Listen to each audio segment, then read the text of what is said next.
Hey guys, welcome to my channel, and in this video I'm gonna show you how to use one-handed mode in OPPO F21 Pro smartphone.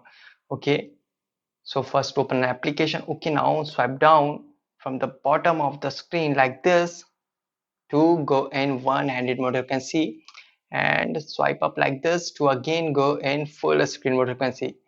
To swipe down from the bottom of the screen like this to go in one-handed mode, you can see, and swipe up like this to go in full screen mode. You can see, guys, this is the really easy and convenient method, you can see. Or you can tap outside to go in full screen mode.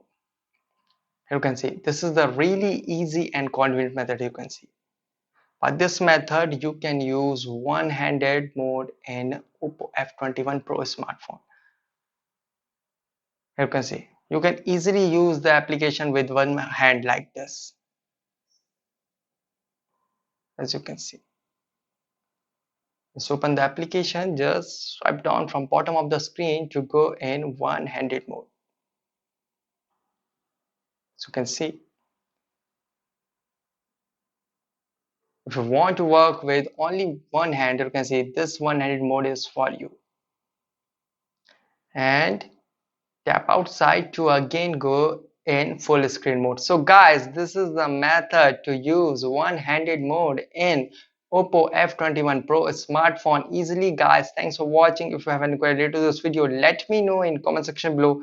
Please like, share, subscribe and click on bell icon for latest updates.